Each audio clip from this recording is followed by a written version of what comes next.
So today, let's talk about welcome emails. You have gotten your message out there. You've created a lead magnet. You've added an autoresponder. You're now putting your links out there so that people can find you and opt into your email list. So now you have a subscriber, and now you need to send them your first email. We call this your welcome email. It's really going to give someone the first impression of you.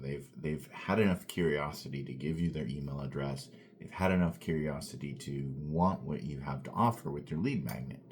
And so now it's time to respond to them, and you need to make it count, because this is kind of it starts setting the relationship up.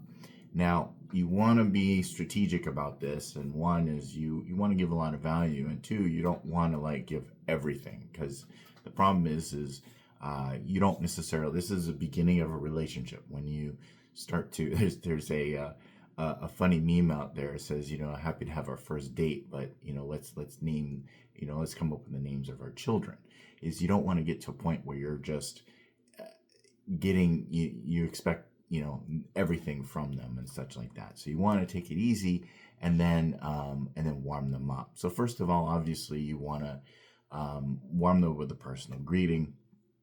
You want it to come from you, and you want it to feel personal and warm from you. So that's obviously you want to do that. Anytime you meet someone, again, it's like meeting a new friend, someone for the first time.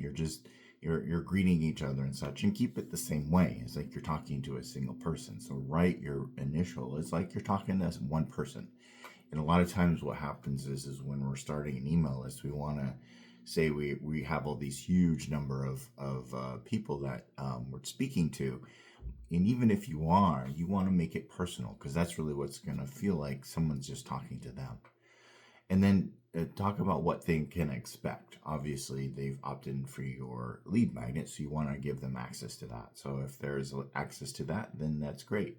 Also, what you're going to be sending them. If you're going to be sending them other emails, what are they going to be sending them? Are they going to be, marketing tips, other, recipes, say you're in the fitness niche, or other different tips and tricks that you'll be giving them, or exclusive offers? Those are the things you want to do.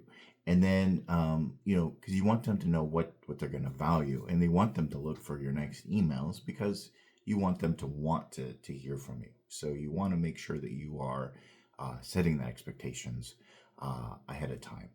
And then offer some value. Is a lot of times is you want to not only deliver what you have, but also other information. So if you have other blog posts, you can send links to that, or you can explain things in the email itself. And you don't need the email to be super long either, but you can put some things in there as well, not just always trying to get them to click on something else. And of course, have some call to action. So you want them to look at your latest blog post. If you have something else you want to offer them as well, you have, if this is free and you have a paid service, then offer that too. I mean, if they like what you have to do with the lead magnet, then maybe they want to hear more about your other paid services. So don't be afraid to sell to them, or at least let them know what it is. I'm of the I've always found that if you give like a friendly, like letting people know that they're sales, kind of a soft sales approach. It's like, hey, I have these other products and services. Why don't you opt in? And then once they opt in, then it's like, okay, well, I have these other things if you're interested as well. You like the lead magnet, or you're interested in the lead magnet, why don't you look at these other things as well that I offer? And they may or may not buy, but at least they know what you have. And if it's of good value, then they may want to buy from you right then and there. So don't be afraid of that. But you also don't want to do a hard sell of just, hey, buy my stuff, buy my stuff, buy my stuff. And that's the other thing, is you want to make sure this is very also gives the value that they're looking for. And so when you're doing this welcome email, you're just giving them a lot to give right away, which they expect. So you can be a little bit longer than your normal emails, but have something from there. And then if you want to tell a story of why you started the company, thing like that, that's also something you can add. So make sure that it is mobile friendly. So you want to make sure most people are, I think it's 60-70% of emails are now viewed mobilely. So you want it to be mobile friendly. If you're going to have them click on something else, it's got to be mobile friendly as well. So make sure everything you're doing is mobile friendly.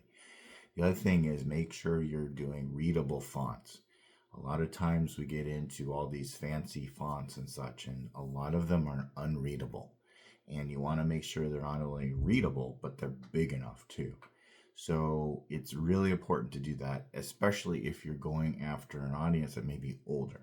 If you're going to be viewing on a phone or something like that, then there's a lot of things that you're going to need in order to make sure that it is mobile friendly and big enough. So I usually use about 18-point font, and that's usually big enough for even folks that may not have the best eyesight. So you want people to be able to read on their phone or on the desktop without feeling like it's microscopic. So normally it defaults to 14 or 12 font. I bump it up to 16, 18 font for the regular writing, just because it allows people to really be able to read it, and it just makes it so much easier. They may have to scroll a little bit more, but it's so much more readable that it's easy for people to have it. So that's what and then obviously close it with your signature. And if you want to add a PS with the CTA as well, then that's the option as too. PSs are the second most read part of the email. And just make sure you're setting up expectations for them. And, the more you're excited about them being there, the more excited they will be for looking for your next email and everything you have to offer. So make sure you're putting all those into place, and happy emailing.